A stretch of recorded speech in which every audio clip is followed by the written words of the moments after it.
Yun pala po, nung ako po naging preacher, doon ko po naunawaan na, yun po pala yung unang pagpapahayag ng Diyos na ginamit niya po ako. Yung challenge noon.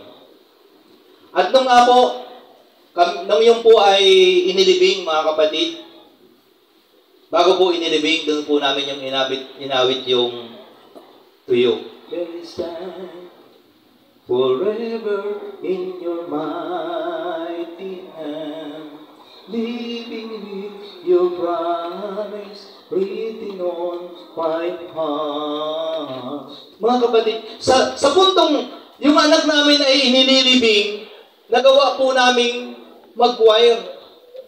Kaya ito po, sama ko na rin po, bigyan niyo po ng pagkakataon pag may namatay po yung pamilya natin, yung ating pong ka-prayer partner. Suportahan po natin ang mga choir. Kasi po, kami ni Sister Jolene po ang umaawit sa ganung pagsubok.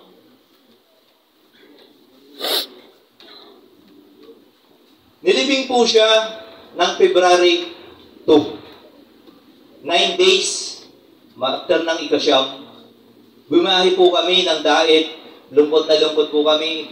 Kami po ay pagod na pagod. Kasi po yung sister wife ko, matok po ng installment ng youth doon po sa Bagasbas.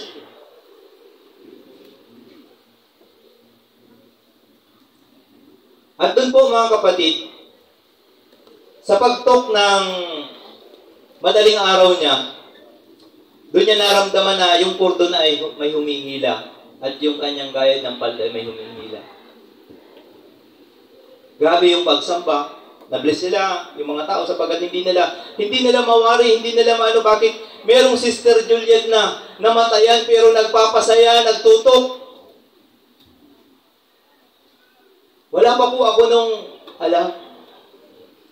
kanta ko po yung aking anak, alas 4 po ng madaling araw, nagbubukang liwayway, mag-aalisin ko po yun. Kasi yung po yung ng time ng 4 o'clock. Magdamag kasi po yung event ng installation ng youth, yung 3 Village Survive, yung po ang tema.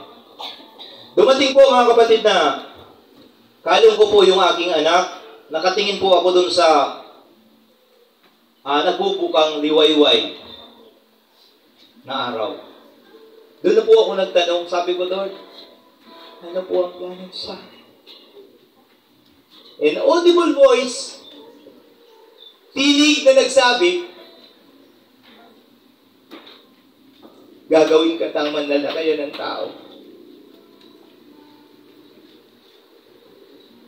Wala po akong alam, di ko po alam kung anong ibig sabihin noon. Sinabi ko po sa sister wife ko, yun po yung narinig ko. Sabi gano'n.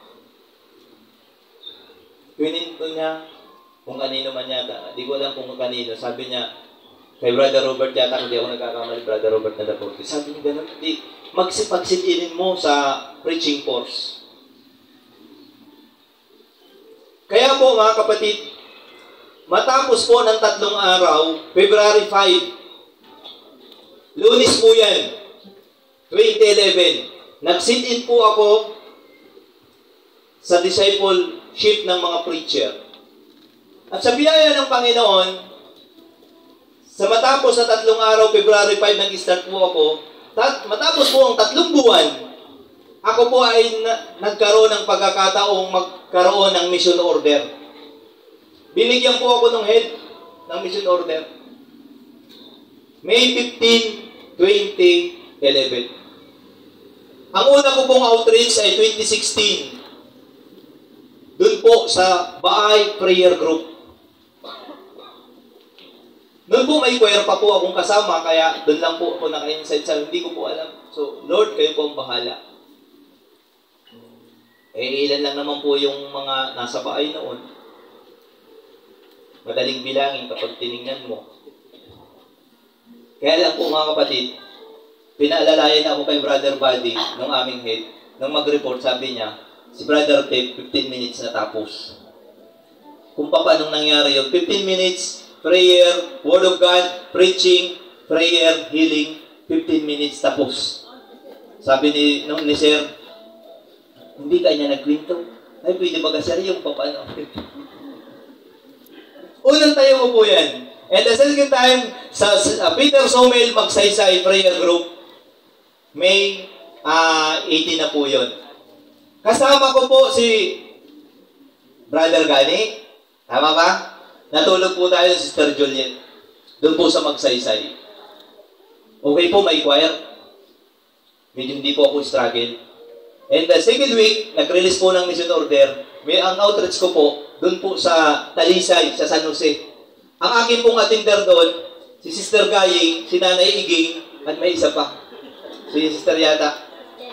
Alam niyo po, wala na po akong choir nakasama. Struggle na po ako. Although, nagsulat po si Sister Juliet sa notebook. Kompleto po yun. Naroon po yung Salmo 91, Praise and Worship, Joyful, naroon lahat po doon. And then, wala naman pong prayer. Kasi sabi ko na yung mananalangin. Ano po? Pagdating po mga kapatid kay Kristo na, pag-awit ko, nakatawag dito, naka-notebook pa. Kompleto po yun. Mayroong purihin, El Shaddai, hanggang I love you with the love of the Lord. Yun. Nang malaman ko, pwede naman palang hindi lahat yun.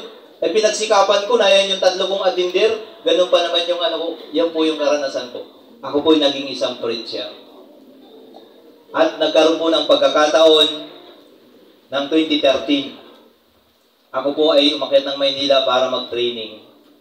At bumalik po ako ng 2014 at hanggang ngayon, 2023. Dumating man sa mga pagsubok mga kapatid kay Kristo, nananatili po ako. Last year, dumating po kami sa isa pang pagsubok sa buhay po namin ng aking sister wife sa paglilingkod. Marami nang umaaligid, marami nang pero hindi po nanatili po ang inyong lingkod sapagkat ako po'y naniniwala na kung noon man ako'y inalok ng pastor na mag-training bilang pastor na hindi nangyari. Pero dito naging preacher po ako dahil ang nag-alok po sa akin ay si El Shaddai. Kaya ako po mga kapatid kay Kristo ay nanatili sa ministering ito sapagkat alam ko po, dito po ako binago ni Yahweh El Shaddai.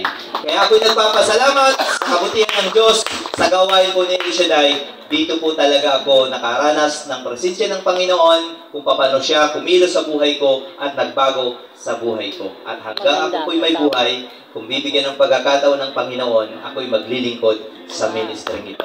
Sa kanyang kapurihan at kaluladian. Amen. Glory to God. Glory to Christ.